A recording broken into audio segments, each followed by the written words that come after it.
One summer, my friends Jake, Ryan, and I decided to visit Black Hawk Park, a popular amusement park located 2 hours away. With several new roller coasters recently added, the excitement around school was buzzing. Everyone raved about the thrilling rides, and as a thrill seeker, I couldn't wait to see if any could truly scare me. We planned to leave early one Saturday morning, eager to make the most of our day. We packed a cooler with snacks and drinks for the car ride, setting off as the sun began to rise. The drive was filled with anticipation as Jake and Ryan discussed which rides to try first, while I focused on finding the scariest one to push my limits. Little did we know that the day would soon turn into a nightmare we'd never forget, turning our fun adventure into a harrowing experience. From the moment we arrived at Black Hawk Park, we were greeted by the sound of screams and laughter from excited parkgoers. The air was filled with the smell of fried food, and the distant clanking of machinery only made us more eager to get started. After waiting in line for tickets, we grabbed a park map and headed straight for the roller coasters. Our first pick was the Black Widow, a ride that had earned its reputation as one of the scariest. The Black Widow was a massive steel coaster that flung riders upside down at breakneck speeds, looping several times before slowing down. As we were strapped into the seats, the anticipation was electric. The ride shot forward, and we were hurled into the air, twisting and turning in ways that made my stomach drop. It was exhilarating. By noon, we had already been on 6 or 7 roller coasters, each one crazier than the last. But the one I had been waiting for all day was called the monorail. I had heard people talk about how the monorail was unlike any other ride in the park. It wasn't just about speed or loops, it was an experience. The ride shot you into a dark cave, and then flew out over a lake with twists, turns, and drops that kept your heart pounding. My friends and I were all in agreement that this would be our next stop. We joined the line, and I could feel the excitement bubbling up. The wait wasn't too long, and soon enough, we were stepping into the monorail's sleek cars. Jake and Ryan took the front seats, eager to feel the rush head-on, while I opted to sit in the back for a better view. The harness clicked into place and my pulse quickened as the countdown began. Within seconds, the car shot forward, rocketing us into the cave's dark, narrow tunnels at lightning speed. Everything was going smoothly until it wasn't. Suddenly, our car jolted violently and came to an abrupt stop. At first, we thought it was just part of the ride, maybe some kind of thrilling pause before the next big drop.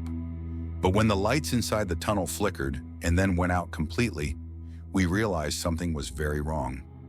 A strange silence filled the air, broken only by the nervous whispers of other riders. My heart pounded in my chest as I fumbled for my phone to try and figure out what was going on. I managed to turn on my flashlight, but before I could do anything else, there was a deafening crash as another car slammed into us from behind. The impact was so strong that it left me stunned for a moment, my vision blurred and my ears ringing. When I gathered my senses, I noticed the riders behind us, 2 teenage girls, had been thrown forward violently. One of the girls was slumped over, blood pouring from a serious head wound on her forehead and nose. The sight of the injury sent a wave of panic through me. I looked to Jake and Ryan, who were just as shaken, but we all knew that we had to act fast.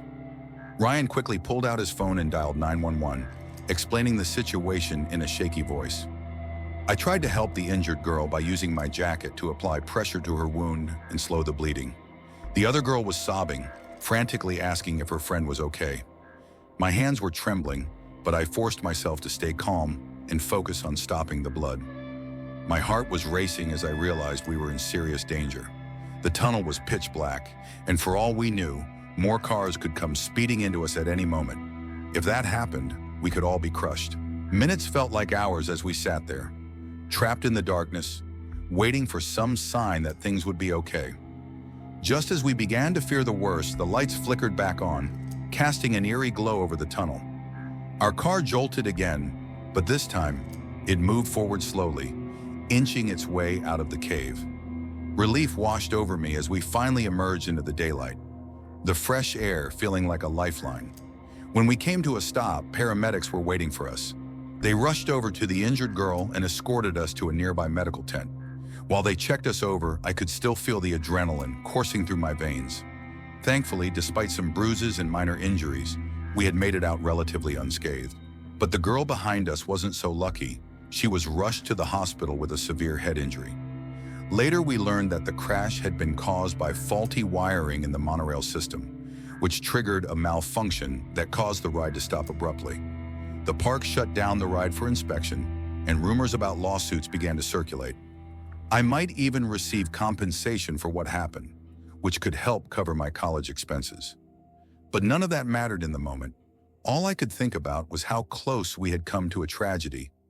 Even though I've always loved roller coasters, that day changed something in me. While I'll probably still go on rides, there's no way I'll ever set foot in Black Hawk Park again.